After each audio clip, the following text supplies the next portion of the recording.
Tired of staring at your closet and still feeling like you have nothing to wear? Let me fix that with fall outfits with items you already own. You want to look put together for fall without having to buy a whole new wardrobe. But at the same time, you are tired of the same old sweater and jeans combo, but you also don't want to buy trends that you probably only gonna wear once, if even. I get it. That's why in today's video, I'm breaking down fall outfits you can create with clothes you already own.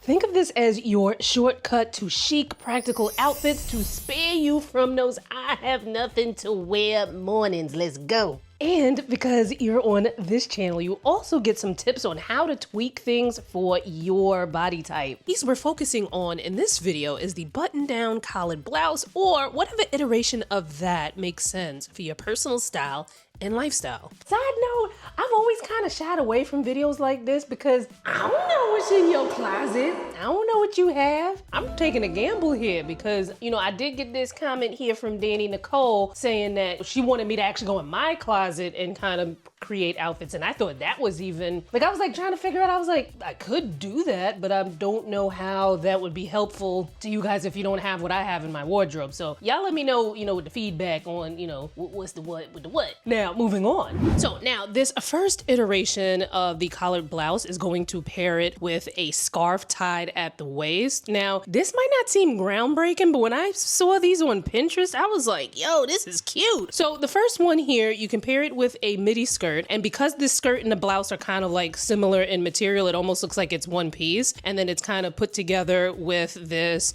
scarf is beautiful. That is so cute. And then you can also obviously do that with pants, as you see here. Now, while this does make it a cooler update of you know, basically wearing a button down with a skirt or a button down with some pants, you have to be mindful of lines and how lines can make your body look. And for a quick refresher, I'm gonna do that for y'all right now. So horizontal lines shorten and widen. You wear them in areas where you want things shortened and widened. You avoid them in areas where you don't. Vertical lines lengthen and I don't know why I went like this. Vertical lines lengthen and lean, so you wear them in areas where you want to lengthen and lean. You avoid them where you don't. Diagonal lines divide. You wear them where you want some division. You avoid them where you don't. So with this outfit, if you're concerned about putting some emphasis on, say, like wider hips, then you just make sure that the scarf is not hitting you at the widest part of your hips. And you can also kind of adjust it, because as you can see in this first look here, actually both looks are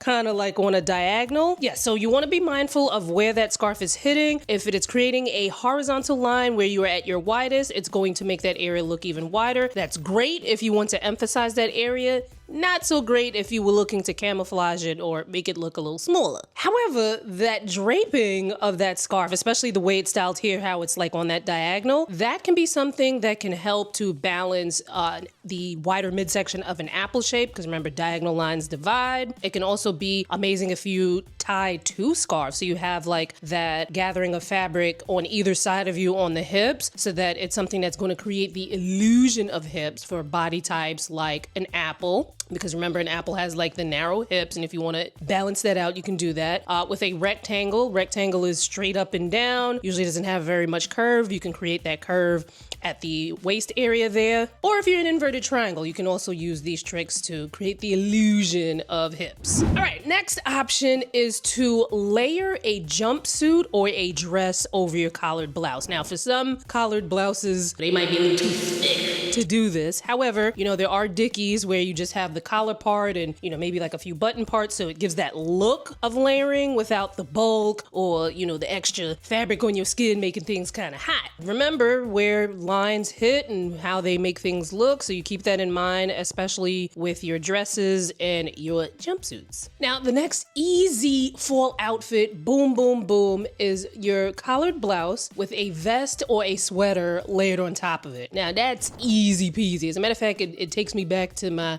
St. Francis prep days when I was in high school. Now, this first outfit, what makes this outfit interesting, there's a lot of things that make this outfit really interesting. Kudos to her for putting together such a cute outfit. I mean, all the outfit examples I'm showing are very cute, but you know, we talking about this one right now. The color pairing. So she's using an analogous color pairing, which is basically colors that are next to each other on the color wheel. So she's doing that here with the blue and the green. You can also play with proportions and how that relates to your body type. So you see here, she has the vest. The bottom of the vest is hitting her at what might be her natural waist. We don't know because we're not seeing her waist. You can create the illusion of wherever you want the waist to hit, which can be quite beneficial if you have a longer or a shorter torso. If you have a shorter torso, then you wear a longer vest or sweater to give you that elongation of the torso area. If you have a longer torso, you can wear something that's a little bit more cropped. Here she's wearing a waist length vest, but if you have a longer torso, something more cropped can help to even out your torso. And if you have a shorter torso, wearing something that's a little longer where that horizontal line hits you a little longer on your torso to give the illusion of a more balanced torso. Now, if you're a pair looking to wear an outfit like this and you want to balance, again, you're going to be mindful of where that vest hits you. If it's hitting you at the area where you're widest and you're not looking to emphasize the hips, then you want that line not to hit you at your widest area. However, on the flip side, if you're a rectangle, an inverted triangle, or you're an apple and you're trying to give the illusion of wider hips, then of course you want something to hit you at that area to give the illusion of wider hips. You can also do this with a belt and then like kind of have like, my shirt is wet, I washed my hair.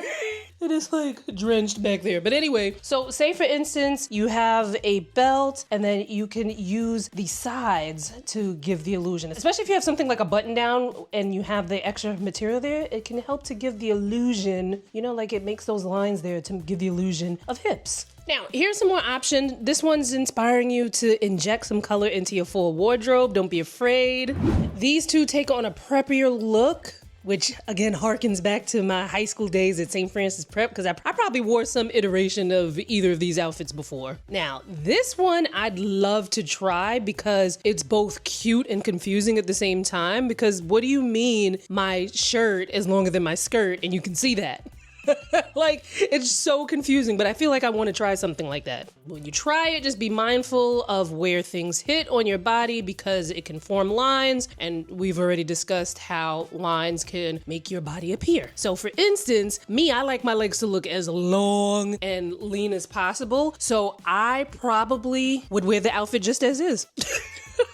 Now that I'm looking at it, I'm like, I would wear this outfit just as is. Like, that's showing a lot of leg there. But I do wonder, like, the shirt peeking through. That's a little confusing, but cute at the same time. But like, for instance, if I wasn't going to wear the knee boots here, well, yeah, those are not quite knee boots, but they're higher than mid-calf boots. Like, if I wasn't going to wear those and I had on, let's say, like, ankle boots would cut off that visual length of the leg and wouldn't give me that long, lean leg. So imagine this outfit with ankle boots instead of the knee boots, and you can see what I mean about things cutting off your visual length. Now, this look allows you to get more mileage out of your warmer weather clothing.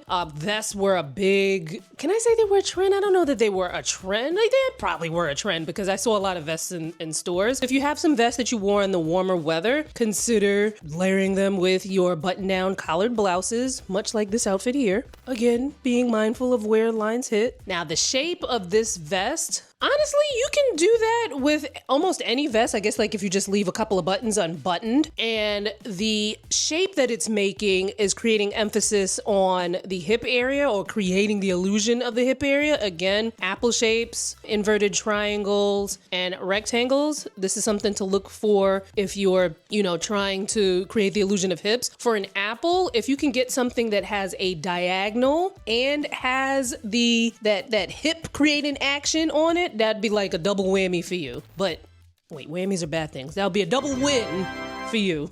Now, this is really cool. You don't quite often see people layering wrap sweaters with button downs. This is cool. The diagonal line here can help to balance both at the wider midsection of an apple, but also if you have a bigger bust, that diagonal line can help to divide and slim that area there for you. Listen, and then there's some times where it's just like, look, I'm just gonna do some strategic tucking and styling and boom, it's a fit. So with this one, I love the Chanel brooch. I love that she did like the half tuck here because it looks way more interesting and more polished than if she would have just had it, hanging out all big and billowy. And I love that she paired this with this jeans and heels combo. The jeans seem to be like, are these a boyfriend jean? They might be boyfriend, they might be barrel jeans. jeans, but they do have a shorter hem, which is really cool. And I love that she has a pump because, you know, a lot of times when you wear these cropped jeans, cropped pants, anything cropped, it can cut off your visual length, but she is bringing that back with showing as much foot and leg skin as possible, which is what she's doing here with these pumps. The necklace also gives it a really nice touch as well, because imagine what this outfit would look like if you take off the necklace and you take off the brooch. It doesn't give as much as it gives with the pieces that are styled here, so don't forget your pieces. Same thing here. She creates a very deep plunging neckline with the way that she has the blouse strategically buttoned, but then she also adds some really cool elements of her personal style. She's got the bandana, she's got the sunglasses. I like how she has the necklaces layered, the earrings, the pumps that she's wearing, or although those might be sandals. Or they could be pumps. I don't know. I can't really see. And I love how she played with the proportions with this one. Now, wearing denim shorts is kind of tricky, especially in the fall. But I like that she paired it with some, they could be knee high, they could be over the knee. We wouldn't know because you can't really see the top of them. But that's really cool because then it's a way to add maybe a warmer weather piece into the cooler weather because, well, for me at least, anytime I wear an over the knee or thigh-high boot or something like that, I'm like, it's kind of warm in there. Again, just be mindful of where things hit you because, you know, you wear something like these shorts, that horizontal line can cut off your visual length there. So, you know, be mindful of that. But I also really love that her blouse has like this tie detail at the waist, which can also help to, you know, create the illusion of a waistline with the tie. But then you can also create the illusion of hips with the extra fabric that's there. Now, she probably has a really cool blouse that already ties like this, like that's already part of the blouse. And that kind of detailing can be, you know, a little pretty penny sometimes. However, you can recreate that look by using two collared blouses, and or one of them doesn't even have to be collared. It can just be a regular, you know, blouse tied around your waist. And it might even be cheaper than buying one that has that really cool element to it. Well, it depends on the cost per wear, if you make sure you add that up. Now, this is another fun play on proportions and of course color. Again, be mindful of where things hit on your body. It's really cool. I love how she has the buttons buttoned all the way to the top. It gives it kind of like a menswear kind of feel to it. However, that buttoning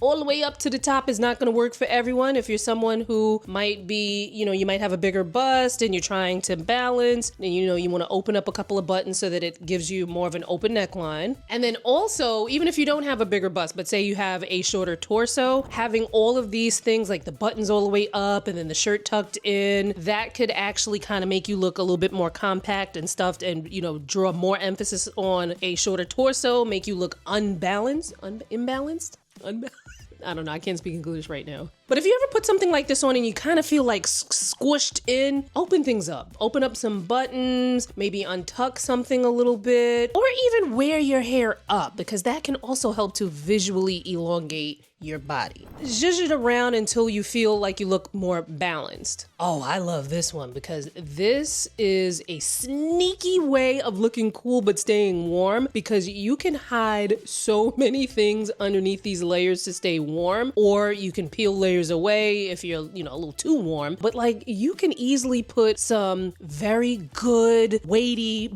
yet thin thermals underneath here. You can put some tights on. You can double up on the tights. You can get some Uniqlo Heat Tech. Has some things that'll keep you really, really warm, but it's not very like thick and heavy. And this is a really, really great example of how you can take something that's like a basic outfit and then add elements of your personal style. So she looks really cool here with the red baseball cap and she's got the red knee boots, but maybe that's not your style. Maybe your style is more of a fedora with some equestrian boots, or maybe it's sneakers and a scarf. Throw in elements that will make it you. Speaking of you, I need you to let me know what you think of this type of video. Did you find it helpful? Should I do more? I was actually going to, after I finished filming this one, immediately go and film one with blazers, but I was like, let me wait for the feedback first. And let me see how these views do before, you know, I go and exert that energy into something that y'all like, girl, bye, we don't need that. But if the views look good and I do wind up doing the video, it'll be right here for you to click on. However, if you feel like you need a refresher, because I was talking a lot about lines and where things hit you and the different body types, and you're probably like, what are you talking about? If that's you, click on this playlist here to get a refresher on how to dress for your body type. Click on it here, and I'll see you there.